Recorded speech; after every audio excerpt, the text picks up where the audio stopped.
असतो मा सद्गमय तमसो मा ज्योतिर्गमय मृत्योर्मामृतंगमय।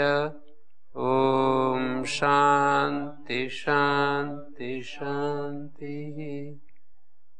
काशिका कक्षा 21। कल हम इसमें देख रहे थे षष्ठी स्थान योगा, और जो मैंने कहा वही इन लोगों ने भी कहा है, व्याख्याकारों ने। इसमें थोड़ा सा मैं बता भी देता हूँ कि जैसे इन्होंने ये न्यासकार और पद्मजीकार, किसी एक व्याख्याकार को पकड़ के हम देख सकते हैं। इन्होंने कहा स्थान शब्द के 3 अर्थ होते हैं, अपकर्ष, निवृत्ति और प्रसंग। और एक उदाहरण दिया, न्यास में दिया है कि गोस्थाने अशोबध्यताम। इसका मतलब है कि शरमयम बर्हिर्भवति, एक याग होता है जिसमें शर बिछाने होते हैं। तो वो ये कह रहे हैं, इस वाक्य का अर्थ ज्यादातर लोग ऐसे समझते हैं कि दर्भाणाम स्थाने शरई प्रस्तरितव्यम, दर्भ ना मिले तो शर का प्रयोग करो। ऐसा नहीं है, शर का ही विधान है इस वाक्य के द्वारा। ये अर्थ नहीं है कि दर्भाणाम प्रसंगे, दर्भ के प्रसंग में अर्थात दर्भ न प्राप्त हो तो शर। ऐसा मणि गुरु जी ने ऐसा बताया कि ये वाक्य जो है ना मीमांसा में उस संदर्भ का है जहां पर शर का विधान है याग में, तो वहां प्रयोग ही वही किया जाता है। अर्थात दर्भों का जो प्रयोग किया जाता है वो अलग जगह है और शर का प्रयोग किया जाता है वो अलग जगह है। तो दर्भाणाम प्रसंगे का मतलब जहां दर्भ का प्रसंग है वहां शर का प्रयोग करना है। अर्थात अपने स्थान पर दर्भ भी हैं, उनको हटा नहीं रहे। तो ये कहना चाह रहे हैं कि अपकर्ष, एक तो अपकर्ष अर्थ है, एक निवृत्ति अर्थ है, एक प्रसंग है। गो स्थाने अशोबध्यताम का अर्थ ये होगा अपकर्षण, कि जैसे कोई दूसरा व्यक्ति उसका अपकर्षण कर रहा है। गाय बंधी हुई थी तो किसी ने कहा कि गाय को हटा करके उसके जगह घोड़ा बांध दो, ये वाक्यार्थ बनेगा इसका। और जब हम ये कहेंगे कि श्लेष्मना स्थाने कटुकम औषधम, तो वहां 3 चीजें हो गई, एक गाय है, एक घोड़ा है और एक तीसरा एक व्यक्ति है। उसको ये कहा कि इसको हटा करके ये बांध दो। और जब हम कहते हैं कटुक औषध श्लेष्मा को हटा रहा है, और तीसरा है ये वाला दर्भाणाम स्थाने शरीर प्रस्तरितव्यम, तो दोनों अर्थ आगे न्यास में लिखा है तत्र आद्यो अर्थो इन संभवता नित्यत्वात् शब्दार्थ संबंध से प्रथमो न संभवती। दोनों आद्यर्थ माने जो अपकर्ष अर्थ है और जो निवृत्ति अर्थ है दोनों ही संभव नहीं है। क्यों? तो कहते हैं देखो शब्दार्थ संबंध नित्य होता है तो पहला नहीं संभव, अपकर्ष अर्थ संभव नहीं है। हेतु दे रहे हैं सामान्य अस्तेर उपदेशात् न द्वितीय, और दूसरा भी संभव नहीं है। सामान्य रूप से अस का उपदेश कर रखा है तो उसकी निवृत्ति कैसे होगी? जैसे कहते हैं ना कि एक स्थान का अर्थ निवृत्ति होती है, तो अस्तेर भू अस का उपदेश जब कर रखा है तो भू उसकी निवृत्ति कैसे कर सकता है? उपदेश किया हुआ है आचार्य ने, तो भू उसकी निवृत्ति करेगा कैसे? अस्तेर भू, अस के स्थान में भू। जैसे श्लेष्मा की निवृत्ति के लिए कटु औषध, तो अस की निवृत्ति के लिए भू का उपदेश, भू का प्रयोग, भू का उपदेश। तो यहां पर सामान्य से जब अस का उपदेश है तो भू उसको निवृत्त नहीं कर सकेगा। तस्मात् तृतीय अर्थमत्वाह, तीसरा ही अर्थ यहां पर लिया गया। पहला क्यों नहीं? पहला क्यों नहीं है? पहला इसलिए है कि शब्दार्थ संबंध नित्य होते हैं, उसको भू अपकर्ष नहीं कर सकेगा उसका, यानी कोई दूसरा भी कैसे कर सकेगा। और इसको और ज्यादा इसने समझाया है, पद्मजीकार ने समझाया कि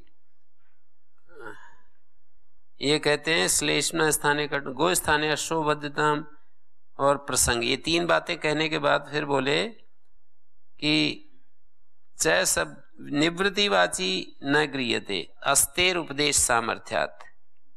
निवृत्तिवाची नहीं लिया गया है, स्थान का अर्थ निवृत्ति नहीं लिया गया है। क्यों? अस धातु के उपदेश सामर्थ्य से, यदि अस को हटा देगा भू तो उसका उपदेश व्यर्थ हो जाएगा। तो उपदेश सामर्थ्य से निवृत्तिवाची नहीं लिया गया। नहीं आर्धातु के निवर्तित से सार्धातु के श्रवणम उपपद्यते, कहते हैं आर्धातुक में जिसको हटा दिया, श्लेष्मणा स्थाने कटुकम ओजनम, आर्धातुक में भू ने अस को हटा दिया, तो अब कहते हैं सार्धातुक में उसकी श्रवण कैसे होगा। और एक लौकिक उदाहरण दे रहे हैं कि मथुरा में जिसको मार दिया, जिस देवदत्त को मथुरा में मार दिया, शुग्न में कैसे दिखेगा वो? नहीं मथुरायाम व्यापादिता शुग्ने जीवती। तो ये पहले वाला पद्मधिकार ने ये अपना हेतु दिया है कि भाई एक जगह जिसको हटा दिया, आर्धातुक में हटा दिया, भू ने अस को हटा दिया, तो वो सार्धातुक में कैसे दिखाई देगा? भवितव्यम तो बनेगा पर अस्तिस्त संति नहीं बन सकेंगे। ये हेतु दिया है, निवृत्तिवाची मानेंगे तो। अस के स्थान में भू होता है आर्धातुक में, तो आर्धातुक में जब भू आ गया तो सार्धातुक में उसका श्रवण नहीं होगा। और देखिए अपकर्ष भी नहीं लिया जा सकता। पद्मधिकार कहते हैं नहीं अर्थे नित्य संबद्ध से ततो अपकर्षा संभवती। दो जगह अपकर्ष की संभावना है, एक तो आर्धातुक से उसका अपकर्ष करें, और एक जो है नापि अपकर्ष वचना नहीं अर्थे नित्य संबद्ध से ततो अपकर्षा संभवती। अर्थ के साथ नित्य जो संबद्ध है उसका अपकर्ष नहीं हो सकता। नापि आर्धातुकाद अपकर्षा, और आर्धातुक से भी उसका अपकर्ष नहीं कर सकते। जैसे अस है और आगे अस है और आगे तव्यत प्रत्यय, तो आर्धातुक से भी अस का अपकर्ष नहीं कर सकते। क्यों? नहीं नित्य प्रकृति प्रत्यय समुदाय प्रकृतिर अपकर्षा संभवती। जो प्रकृति प्रत्यय समुदाय नित्य है तो प्रकृति का अपकर्ष कैसे करेंगे? नापि आर्धातुक आद अपकर्षा, आर्धातुक से भी उसका अपकर्ष नहीं कर सकते अस का। नित्य प्रकृति प्रत्यय समुदाय, नित्य प्रकृति प्रत्यय समुदाय है, उसमें प्रकृति का अपकर्ष का संभव ही नहीं है।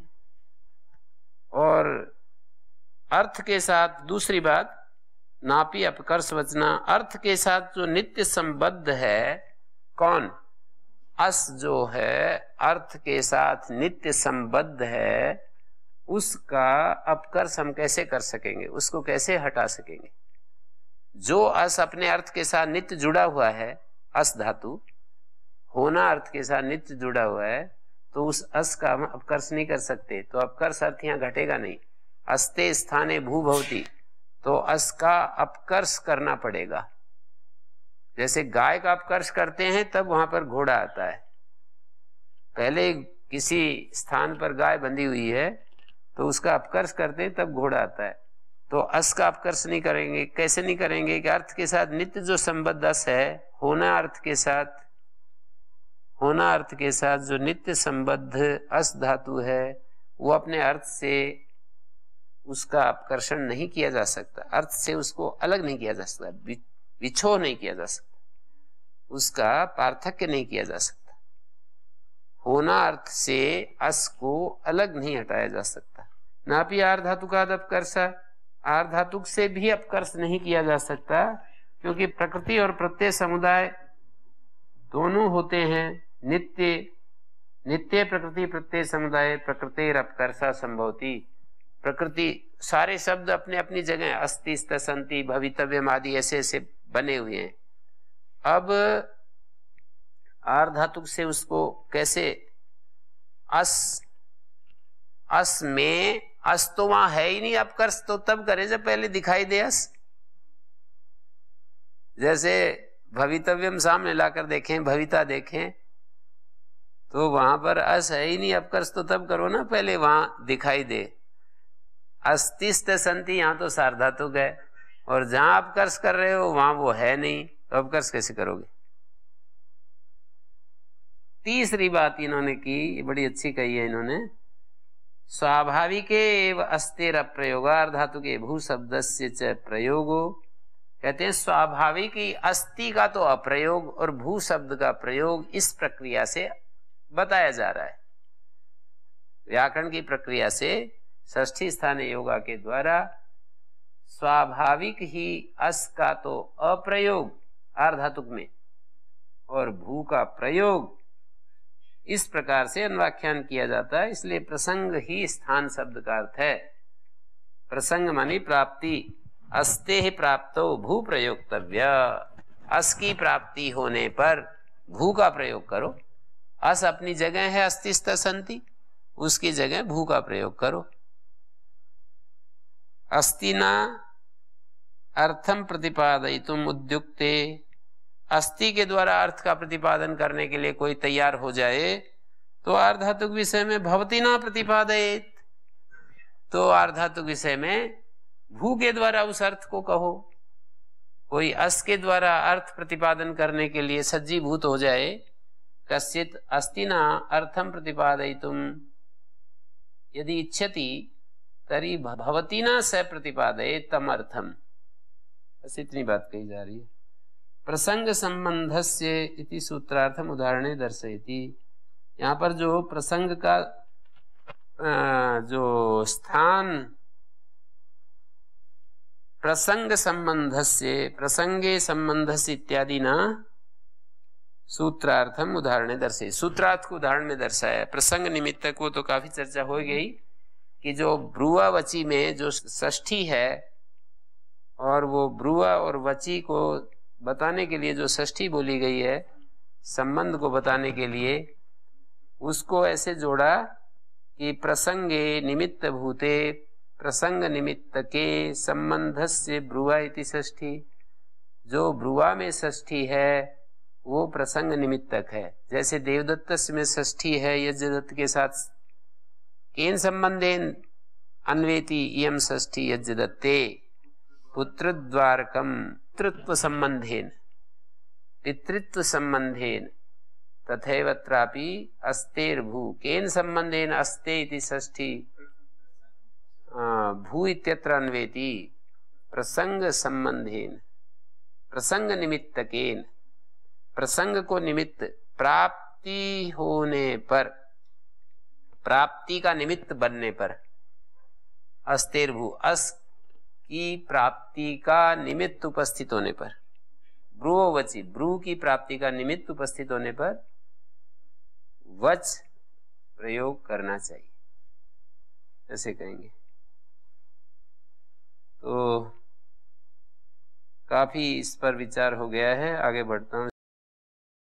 स्थानांतरतमा परिभाषेयम आदेश नियमार्थ।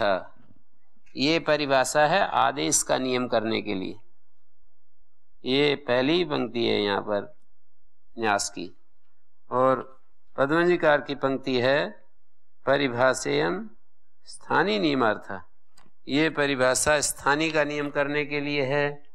तो स्थानीय का नियम करने के लिए और आदेश का नियम करने के लिए अंतर पड़ रहा है दोनों व्याख्याकारों में।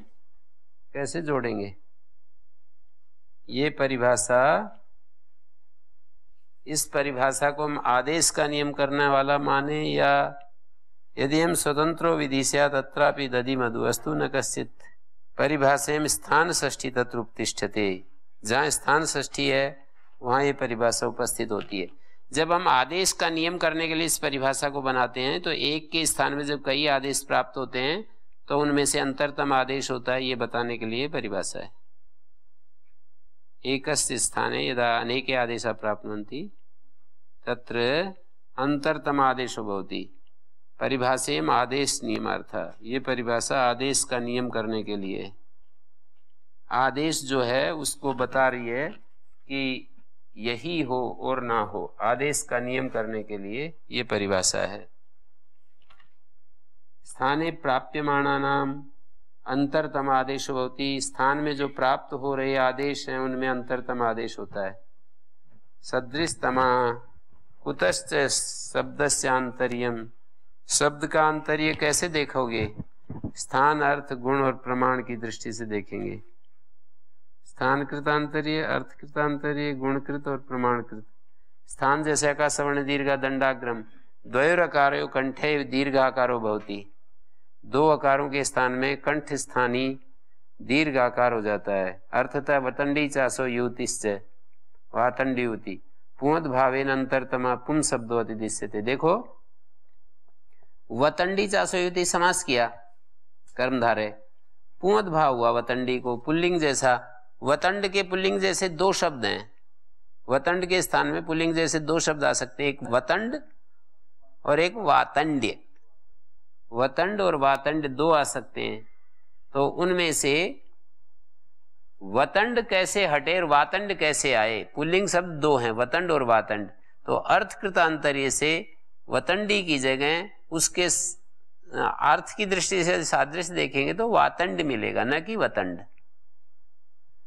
वातंड युति पुवद भावेन अंतरतमा पुं शब्दो अतिदिश्यते। और तीसरा गुणतः वतंडस्य अपत्यम, अर्थ में वतंडी शब्द का प्रयोग है। वतंडाच लुक स्त्रियां, यही प्रत्यय होता है और स्त्रीलिंग लुक हो जाता है। वतंडी शब्द अपत्यार्थक है। वतंड के अपत्य को वतंडी कहते हैं, वतंड की पुत्री को वतंडी कहते हैं। प्रत्यय का लुक हो रहा है, और प्रत्यय का जब लुक हो रहा है तो वतंडी जो शब्द है यहाँ सारंगवाद्यो गीन हो रहा है, पुंवत कर्म धारे से पुंवत भाव। तो वतंड अपत्यार्थक वतंडी शब्द का अर्थ तो आंतर्य देखेंगे तो वातंड शब्द में मिलेगा, ना कि वतंड में। वतंड तो प्रकृति रूप अर्थ को देगा, अपत्य अर्थ को, पिता के अर्थ को देगा, अपत्य अर्थ को नहीं देगा। षष्ठी स्थानीय होगा कहां पर? षष्ठी स्थानीय होगा तो पुंवत भाव करेंगे तो वहां पर माने पुंवत कर्मधारे जातीय देशेषु, वहां तो कर्मधारे समास में पुंवद अतिदेश का है, पुल्लिंग जैसा शब्द हो जाता है। जैसे अपना शब्द है वतंडी, इस शब्द का पुल्लिंग जैसा अनेकालसित सर्वस्य नहीं, वैसा आदेश नहीं है ना, पर ये तो स्थान कृतांतरीय में अनेकालसित सर्वस्य की बात आएगी। वैसे यहां पर कहा तो है कि ऐसे बात तो चली है कि जैसे षष्ठी स्थाने योगा जो परिभाषा है, परिभाषा प्रकरणात् परिभाषेयम यत्र स्थान षष्ठी तत्र उपतिष्ठते, मतलब स्थान षष्ठी जहां बनेगी वहां ये परिभाषा उपस्थित होगी, सब जगह नहीं लगेगी। तो अलग जहां स्थान षष्ठी वहां पहुंच जाएगा, मतलब स्थान में पुंवद अतिदेश होता है ऐसा कहेगा ना वो, फिर ये अंतरतम कर देगा। स्थान में अंतरतम आदेश होता है, अंतरतम स्थान में अंतरतम पुंवद होता है, ऐसा सूत्रार्थ बनेगा। पुंवत कर्मधारे जातीयेषु का अर्थ ये बनेगा, कर्मधारे समास में जातीय प्रत्यय परे हो, देशीय प्रत्यय परे हो तो पुल्लिंग जैसा अंतरतम शब्द होता है। स्त्री शब्द को स्त्रिया की अनुवृत्ति है, भाषित पुंसक स्त्री शब्द के स्थान में अंतरतम पुंवद होता है। उस सूत्र में स्त्रिया और भाषित पुंसक की अनुवृत्ति है। भाषित पुंसक जो स्त्री शब्द है उसको अंतरतम पुंवद होता है, तो ये तो हो जाएगा।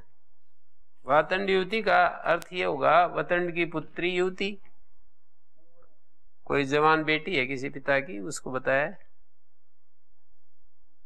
वतंड की पुत्री वातंड और वातंड युवती। तो आगे मैं बढ़ रहा हूं। गुणकृत आंतर्य पाक त्याग, ये गुणकृत आंतर्य को लेकर के है, गुणकृत आंतर्य को लेकर के पाक त्याग राग है। चजो को गिण्य तो इति चकार से अल्प प्राण से अघोष से तादृश एककारो भवति। चजो को गिण्य तो जो सूत्र है, घित और ण्यत प्रत्यय के परते चकार जकार को कवर्ग होता है, तो चकार अल्प प्राण है और अघोष है, तो अल्प प्राण अघोष ककार हो जाएगा, और जकार घोष है और अल्प प्राण है, वैसा ही गकार हो जाएगा त्याग में। और प्रमाणकृत आंतरिक का उदाहरण अमुस्मयी, अमुभ्याम, अदसो शेर दादू दोमा, हरस्व को हरस्व और दीर्घ को दीर्घ हो जाता है अमुस्मयी। अदस आगे गे है और त्यदादि नामा अकारादेश अद, और अतोगुणे पर रूप अद, और आगे स्मई। तो अद के द को मुंह हो गया, अद का जो द है उसको मुंह हो गया। कैसे हुआ? अदसो शेर दादो मां, द से उत्तर जो ह्रस्व आकार था ना, उसको ह्रस्व ऊ हो गया और द को मैं हो गया। इसी तरह अमू भ्याम में देखेंगे तो अदस आगे भ्याम है, त्यदादि नामाकारादेश, और सुपीछे से दीर्घ हो गया अदा। अब दीर्घ आ के स्थान में दीर्घ ऊ होगा और द को मैं होगा। स्थाने इति वर्तमाने पुनः स्थाने ग्रहणम किम। यहाँ पर एक सब प्रश्न उठाया, स्थाने की जब अनुवृत्ति आ रही है तो पुनः स्थान ग्रहण क्यों किया? तो कह रहे हैं एक विशेष प्रयोजन से किया।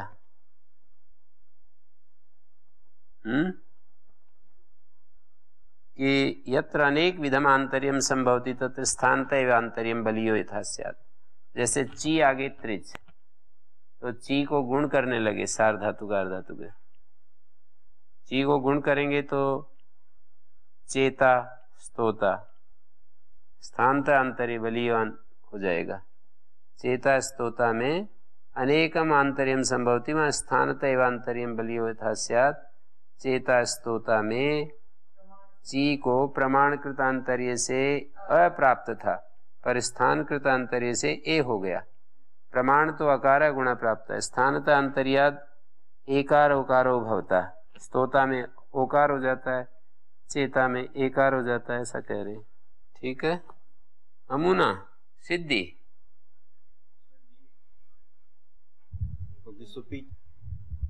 सुपीचे, अमुना में दीर्घ क्यों नहीं हो रहा? हाँ। सुपीचे तो अदंत को दीर्घ करता है, तो अद है, अद और टाका आ और ना हो जाता है उसको। अद यहाँ दो सुपी पड़ता है, यहाँ आदि सुप है ना। हाँ। फिर वो आंगोना स्त्रियम से अमु से उत्तर ना किया है ना। नमूने सूत्र एक है ना कि ने परता यत् प्राप्नोति न मुने मुंह भाव असिद्धो न भवति। ना के परे रहते मुंह भाव असिद्ध नहीं होता। न मुने, ने सप्तमी का एक वचन है, ना के परे रहते मुंह भाव असिद्ध नहीं होता। असिद्ध नहीं होगा तो फिर अदंत नहीं मिलेगा। पहले तो ऐसा हुआ कि अद आगे टा, अदस आगे टा है ना, अदस शब्द है आगे टा है, त्यदादि नाम आकारादेश हुआ अद टा। अब यहां तो दीर्घ प्राप्त नहीं है, अद टा। ऐसी स्थिति में अदसो सिर दादुमा अमु कर लिया, फिर घी संज्ञा होगी। आंगो ना स्त्रियाम से ना हो गया, ना हो गया। ना होने के बाद अब आप करना चाह रहे हो असिद्ध होकर के दीर्घ हो जाएगा। जो अमु है ना के पर रहते अमु दीर्घ प्राप्त होता है, तो नमूने सूत्र कह देगा कि वो असिद्ध नहीं होता, कि ना के पर रहते मुंह भाव असिद्ध नहीं होता।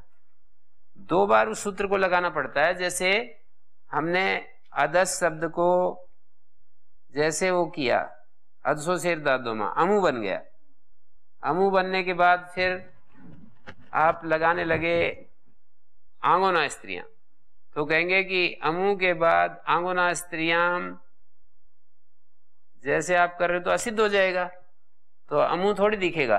तो कहेंगे न मुने, ना कर्तव्य, ना करने में मुंह भाव असिद्ध नहीं होता। एक जगह ना विषय सप्तमी है, ना करने में, ना करने जा रहे हो तो मुंह भाव असिद्ध नहीं होता।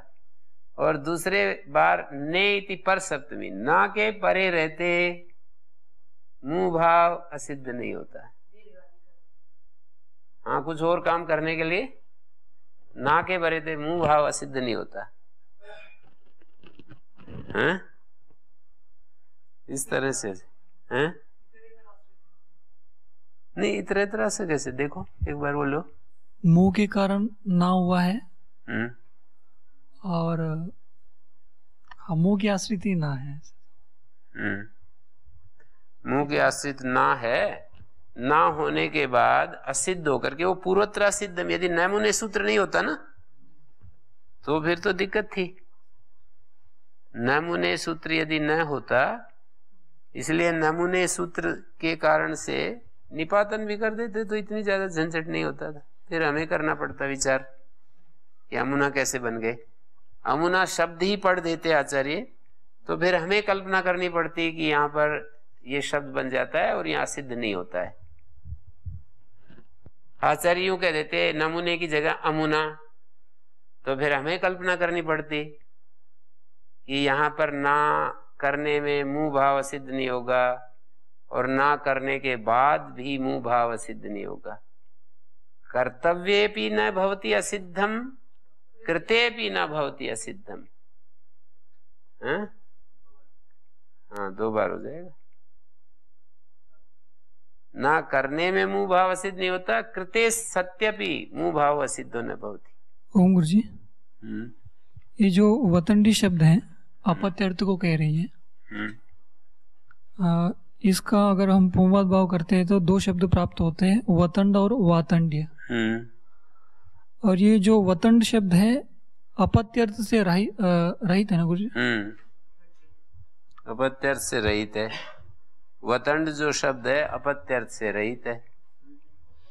तो वातंड शब्द अपत्य अर्थ के सहित है और वतंडी भी अपत्य अर्थ वाला है, तो वतंडी की जगह वातंड हो गया, वतंड हट गया, क्योंकि वो सदृशतम नहीं है। तो वतंड के युवा पुत्र को भी वातंड कहेंगे फिर? वतंड के युवा पत्य को तो वहां पर वातंडायन कहते हैं। वतंड का जो युवा पुत्र है तो उसको वातंड शब्द तो गर्गादि भी ये वतंडात से ये प्रत्यय है ना, और ये उससे फक होता है, वातंडायन कहेंगे फिर तो।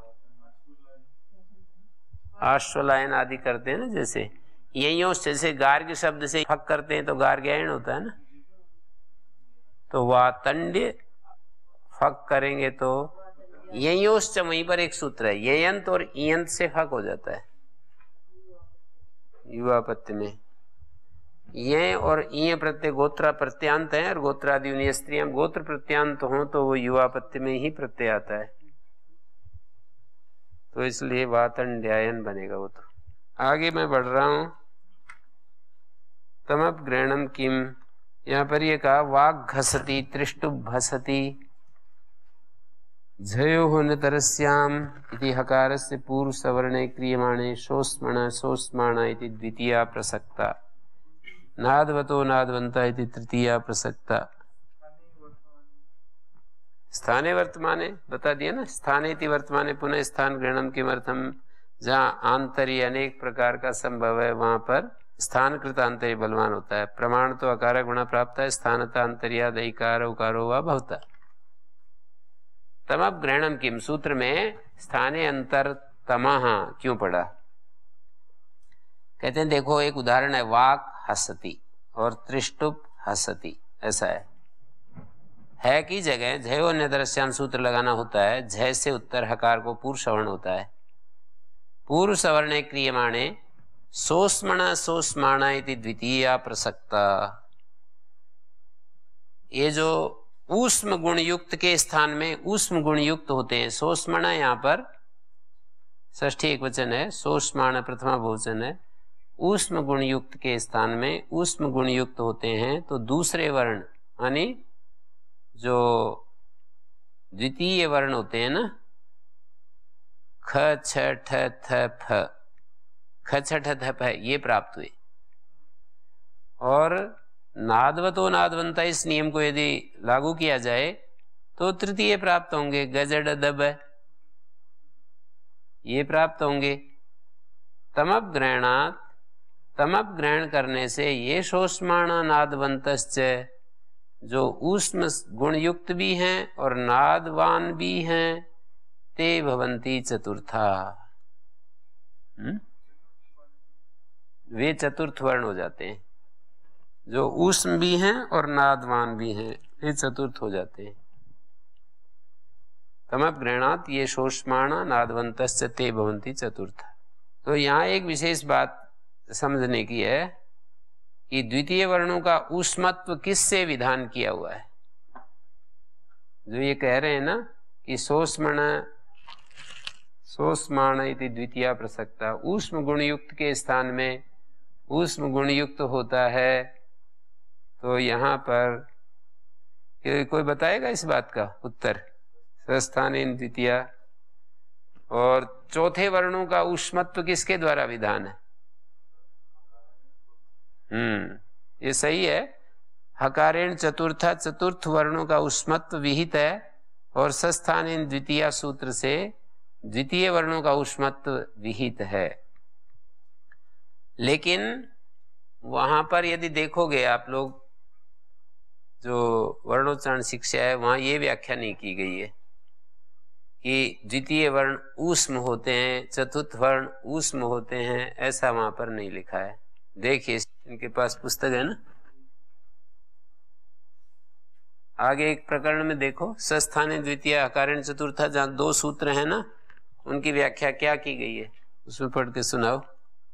सस्थानेन द्वितीया, जो 5 वर्गों के दूसरे वर्ण अर्थात ख छ ठ थ फ है, वे सकार के समान महाप्राण प्रयत्न से बोलने चाहिए। और हकारेण महाप्राण प्रयत्न से बोलने चाहिए, बस इतनी बात लिख दी। हाँ, और अगला हकारेण चतुर्था, वर्गों के चतुर्थ अर्थात घ झ ढ ध भ, इन 5 वर्णों का हकार के समान महाप्राण प्रयत्न होता है। ऊष्म नहीं लिख रखा, नहीं, महाप्राण महाप्राण बताया है, ऊष्म ऊष्मत्व नहीं, उनकी ऊष्म संज्ञा होती है। ये बात जो है हमें जाननी होगी। ये महाभाष्य का है ये उदाहरण। वाक घसती त्रिडवा जयो न दर्शम आकार से पूर्व सवर्ण क्रियमाणे शोष्मणा शोष्माणा इति द्वितीया प्रसक्ता, नादवतो नादवंता तृतीया प्रसक्ता, तमपगृह्णात् ये शोष्माणो नादवन्तश्च ते भवन्ति चतुर्था। यहाँ पर दोनों व्याख्याकारों ने ना व्याख्या की है, न्यास पद्मंजीकार ने, ऊष्म शब्दो अत्र गुण मात्र वचना। देखिए पद्मंजीकार कह रहे हैं ऊष्म शब्द यहाँ गुण मात्र वाची है, इति करण हेतु है, शोष्मणा शोष्माणा इति, इस हेतु से, इति शब्द हेतु को कह रहा है। यस्मात्, उसका अर्थ खोल रहे हैं, यस्मात् ये हेतु में इति शब्द था, उसको बताने के लिए यस्मात् शब्द से वाक्य पूर्ति कर रहे हैं। यस्मात् ऊष्म गुण युक्ता, क्योंकि ये ऊष्म गुण युक्त हैं, तस्माद ऊष्म गुण युक्त से हकार से द्वितीया प्रसक्ता। अब वो दिखा रहे हैं शिक्षा सूत्र, सादया ऊष्माणा सस्थानेन द्वितीया हकारेण चतुर्था इति शिक्षा। अत्र ऊष्म शब्दों गुणवचना, यहाँ पर ऊष्म शब्द जो है गुणवाची है।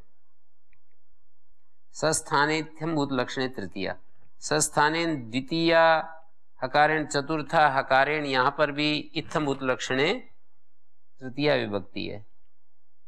ह श श ये 4 वर्ण पकड़े, ख छ ठ थ इत्यादि नाम द्वितीया नाम सस्थाना यथा ते ऊष्माणा एवं द्वितीयापि ऊष्माणा। यथा ते ऊष्माणा माने ख छ ठ थ, फ बच जाता है। सस्थानेन का मतलब हो जाएगा समान, स का अर्थ यहाँ पर स नहीं है, आप लोग ऐसा समझो स, जैसा कि वहां व्याख्या कर दी है ना, वर्णोच्चारण शिक्षा में क्या व्याख्या कर दी, सकार के समान ऐसी व्याख्या कर दी ना। तो सकार के समान व्याख्या करने की जरूरत नहीं है। सस्थानेन का मतलब है समान स्थानेन, स जो है ना समान के जगह स आदेश हो रहा है। सस्थानेन द्वितीय हकारेण चतुर्था, ऊष्म शब्दो गुणवचना सस्थानेन इत्थम भूत लक्षणे तृतीया। तो अर्थ ये होगा ह श श स ये ख छ ठ थ द्वितीया नाम सस्थाना, समान, उनकी समान स्थिति है सस्थाना। यथा ते ऊष्माणा, जैसे वे ऊष्म गुण वाले हैं, ऐसे ही द्वितीयापि, फकार का सस्थान ऊष्मा है नहीं, फकार का सस्थान समान स्थिति वाला ऊष्म है नहीं, इसलिए उसका ऊष्मत्व अलग से कहना पड़ेगा। सस्थान का मतलब समान स्थान है जिसका, समान स्थान है जिसका। जैसे श का समान स्थान वाला ख का तो है हो जाएगा, और श का छ हो जाएगा, और श का थ हो जाएगा, और स का थ हो जाएगा। और फ का ऊष्म वर्ण समान स्थान वाला है नहीं, इसलिए उसका ऊष्मत्व अलग से कहना पड़ेगा। फकार सस्थान ऊष्मा नास्ति, सस्थान गुण वाला कोई वर्ण है नहीं, समान स्थान वाला गुण है नहीं, ऊष्मा नास्ति तस्मात् तस्य विशेषता ऊष्मत्वम वक्तव्यम। उसका कोई वचन से कहना पड़ेगा कि फकार भी ऊष्म होता है। सस्थानेन द्वितीया ये तो बता दिया, और जो फकार है उसके लिए कोई वचन बनाना पड़ेगा। हकारेण चतुर्था यथा हकार ऊष्मा एवं तेपि ऊष्माणा। जैसे हकार ऊष्म होता है, जब इत्थम्भूत लक्षणे तृतीया करेंगे तो यहां इसका अर्थ क्या होगा? हकारेण चतुर्था ऊष्मतया लक्ष्यन्ते तत्सदृशत्वात्। हकार के द्वारा, जैसे वो अपि भवान कमंडलुना छात्रम अद्राक्षित, इत्थम्भूत लक्षणे तृतीया का उदाहरण है। आप कमंडलु के द्वारा जो उपलक्षित छात्र है, कमंडलुना उपलक्षित छात्र यह अस्ति तम अद्राक्षित, अभी भवान कमंडलुना छात्रम अद्राक्षित। कमंडलुना में जो तृतीय विभक्ति है वो इत्थम्भूत लक्षण तृतीय। इत्थम्भूत कौन है? कंचित प्रकारम प्राप्त है इत्थम्भूत। इत्थम्भूत भूत माने प्राप्त, किसी विशेष प्रकार को प्राप्त। छात्र जो है वो किसी विशेष प्रकार को प्राप्त है। किस विशेष प्रकार को प्राप्त हुआ है? कमंडलु के साथ है वो। अपि भवान कमंडलुना छात्रम अद्राक्षित, किसी विशेष प्रकार को प्राप्त जो है वो इत्थम्भूत होता है, और उसका लक्षण विशेष प्रकार को प्राप्त हुआ छात्र है, और उसका लक्षण जो उसको बताने वाला, उसको लक्षित करने वाला जो है कमंडलु है, तो उसमें तृतीया हो जाती है।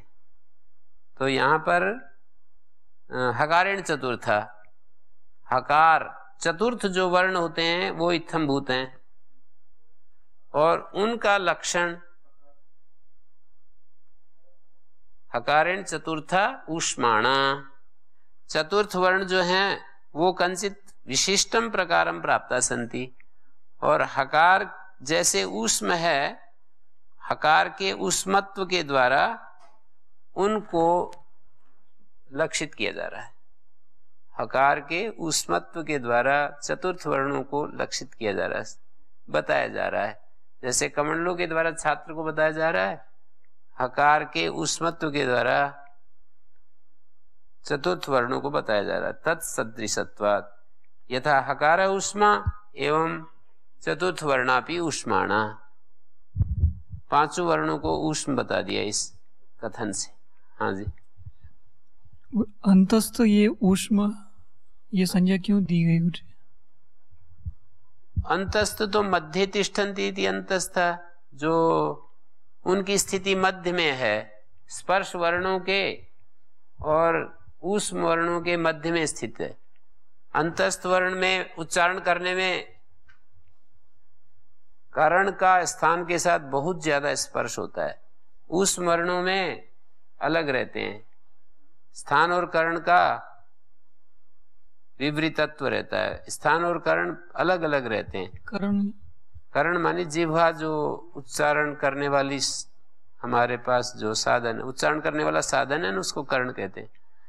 तो स्थान और कर्ण, स्थान का मतलब जो तालु आदि स्थान होते हैं, और जीवा जो कर्ण होता है, जीवा मूल, जीवा मध्य, जीवा उपाग्र, जीवाग्र, अधरोष्ठ, ऊर्ध्व पंक्ति स्थानानाम अधः पंक्ति करणानाम। जो हमारी ऊर्ध्व पंक्ति है वो तो स्थान की मानी जाती है मुख में, और जो अधः पंक्ति है वो कर्ण की मानी जाती है। जैसे हमारी जो अधः पंक्ति माने नीचे वाला जो जबड़ा है ओष्ठ पर्यंत,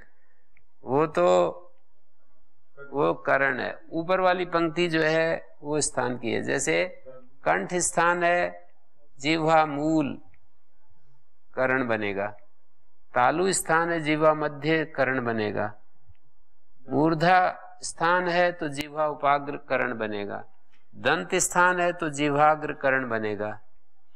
और ऊर्ध्वोष्ठ स्थान है तो अधरोष्ठ कर्ण बनेगा। ऊर्ध्वोष्ठ अधरोष्ठ। ओष्ठ शब्द के साथ संधि करते हैं तो वृद्धि रेचि विकल्प है शायद। ओष्ठ और ओतु शब्द के पर रहते वृद्धि रेचि। ओतु ओष्ठयो विकल्प से पर रूप होता है, तो एक बार वृद्धि हो जाएगी, एक बार पर रूप भी। जैसे अधरोष्ठ बोलूंगा तो अधरौष्ठ ऐसा भी बोल सकते हैं, अधरोष्ठ विकल्प है संभवतः उसमें। तो अधरोष्ठ कर्ण बनता है और ऊर्ध्वोष्ठ ये स्थान का काम करता है। इनका प्रश्न ये था कि जो ये अंतस्थ संज्ञा है ये किस अभिप्राय से, तो मैं ये कह रहा हूं कि अंतस्थ संज्ञा मानी अंतः मध्य तिष्ठन्ति, बहुत ज्यादा स्थान के साथ स्पर्श नहीं होता है, बहुत ज्यादा अलग भी नहीं रहते, उष्म वर्णों की तरह अलग भी नहीं रहते और स्पर्श वर्णों की तरह बहुत। इसलिए स्थान क्या है वो स्थान पीड़न प्रकरण है ना। एक प्रकरण आता है स्थान पीड़न कि ये ऊष्म स्वर यम करो वायु स्थानम अभिपीड़यति, ऊर्णा पिंडवत, दारु पिंडवत, अयः पिंडवत, 3 उदाहरण दिए। तो उस स्थान पीड़न की दृष्टि से भी उनकी स्थिति मध्य में मिलेगी। जैसे जो स्वर वर्ण और ऊष्म वर्ण होते हैं उनके उच्चारण करने के समय जिह्वा के द्वारा जो स्थान का पीड़न है, स्थान से टकराव है, वो ऊर्णा पिंडवत है। और जो स्पर्श वर्णों को उच्चारण करते समय जो स्थान का पीड़न है वो अयः पिंडवत है, अयः पिंडवत। और ये अयः पिंडवत और दारु पिंडवत। ऊष्म, हाँ 3 पिंड बताए ना, अयः पिंड, दारु पिंड और ऊर्णा पिंडवत। स्वर वर्णों और ऊष्म वर्णों को बोलने में तो स्वर वर्ण और ऊष्म वर्णों को बोलते समय ऊर्णा पिंडवत, उलन बॉल की तरह टकराती है जीव। और स्पर्श वर्णों में अयः पिंडवत, ये एक स्थान पर रख लीजिए। और बीच में दारु पिंड, जैसे अंतस्थ वर्णों को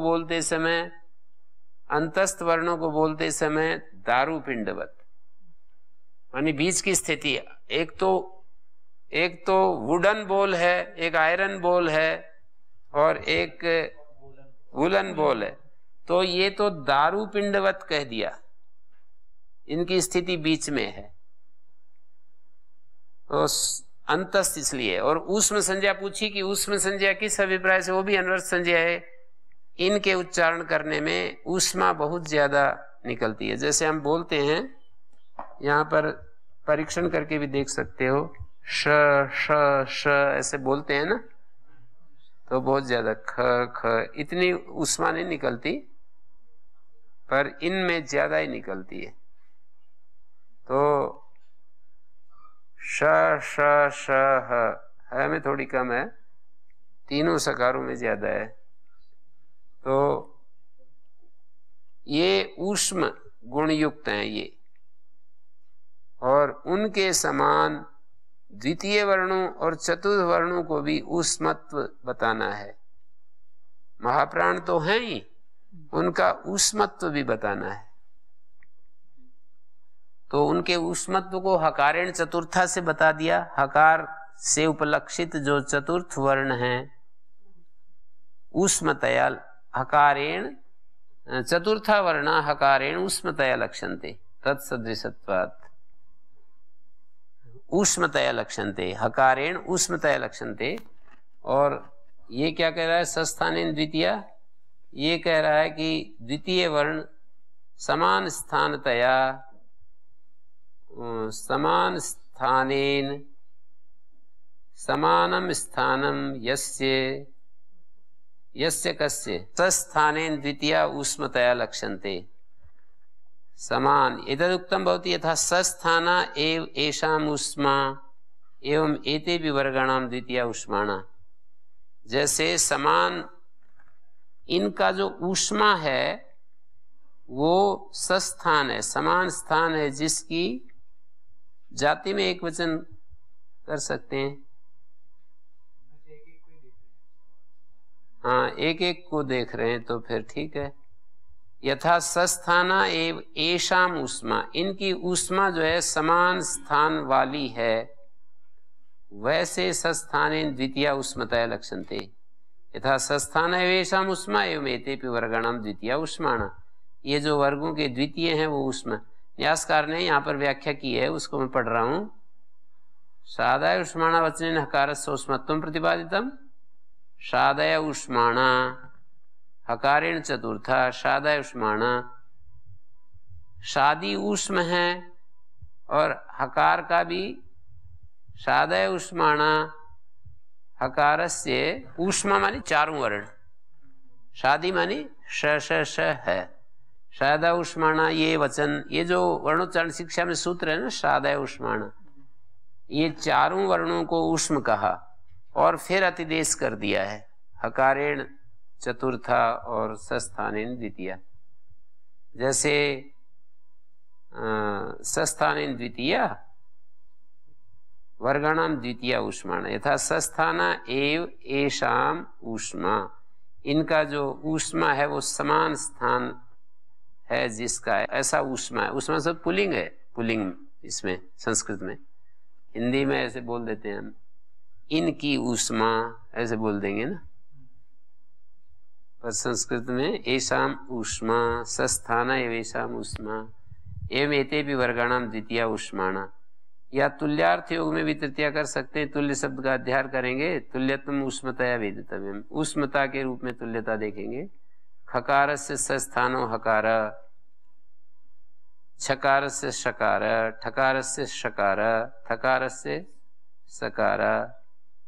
खकार का जो सस्थान है वो हकार है, छकार का शकार है ना। सस्थान समान स्थान है जिसका, खकार का स्थान माने उच्चारण स्थान, खकार का सस्थान हकार है, छकार का सस्थान शकार है, ठकार का शकार है, थकार का सकार है। फकार का सस्थान ऊष्मा है नहीं तो उसको अलग से कह देंगे। तो विशेषेण ऊष्मत्वं वेदितव्यम। हकारेण चतुर्था इहापि तृतीया इत्थंभूत लक्षणे या तुल्यार्थ योग में हकारेण चतुर्था ऊष्मतया लक्ष्यन्ते तत्सदृशत्वात्। अखार ऊष्मा एवं तेपि ऊष्माणा। वर्गाणाम तृतीया चतुर्था इत्यादिना पूर्वोक्तेन ग्रंथेन तृतीयानाम हकारस्य नादवत्वम् उक्तम्। वर्गों के तृतीय चतुर्थ ऐसा है वर्णोच्चारण शिक्षा में। वर्गों के जो तृतीय चतुर्थ होते हैं वो संवृत कंठा नादानुप्रदाना घोषाश्च ऐसा कहा है। तृतीय जो वर्ण है हकार का नादवत्वम् उक्तम, तृतीया नाम हकारस्य नादवत्वम् उक्तम। और सोष्माणा नादवंत सोष्मत्वम हकारस्य सादाय उष्माणा, और चतुर्था नाम तो हकारेण चतुर्था, इससे नादवत्व बताया है। हकारेण चतुर्था इत्यनेन नादवत्वम् अपि अस्ति। उभयेषां वर्गाणां तृतीय चतुर्था इत्यादि नामेव पूर्वोक्तम्। ये कुछ गलत छप रहा है यहाँ। चतुर्था नाम तो हकारेण चतुर्था इत्यनेन है, यहाँ पर अल्प विराम होना चाहिए। चतुर्था नाम तो हकारेण चतुर्था इत्यनेन पद न्यास में है। नादवत्तम के आगे से ये अल्प विराम हटा दो। नादवत्तम उभयेषां वर्गाणां तृतीय चतुर्था इत्यनेन, इत्यनेन पर अल्पविराम लगाकर नादवत्वम उभयसाम वर्गाणाम तृतीय चतुर्थ इत्यादि नाएव पूर्वोक्तेन ग्रंथेन। मानी ये नादवान और सोष्मा दोनों जो हैं वे हो जाते हैं स्थानांतर तमा के नियम से, तमप ग्रहण से हो जाते हैं।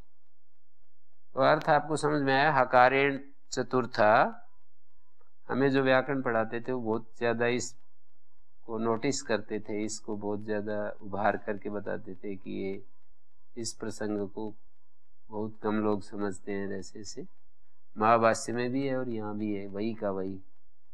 तो ये किस नियम से इनको सोस्म कहा है, व्याख्याकारों ने तो किया ही है, पर कोई ध्यान देगा तो फिर समझ में आएगा।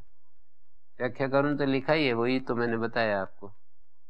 सोष्मणा सोष्माणा और नादवतो नादवंता। नादवतो नादवंता जो तृतीय हैं, इनका नादवत्व किस नियम से बताया है? वो जो वर्गाणाम तृतीय चतुर्था संवृत कंठा नादानुप्रदाना घोषाश्च, इस नियम से।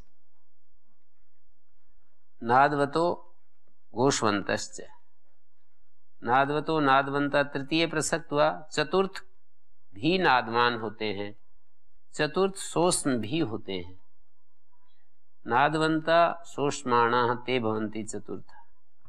तो चतुर्थ सोष्म कैसे होते हैं? हकारेण चतुर्था। और द्वितीय वर्ण सोष्म कैसे होते हैं? तो सस्थानेन द्वितीय।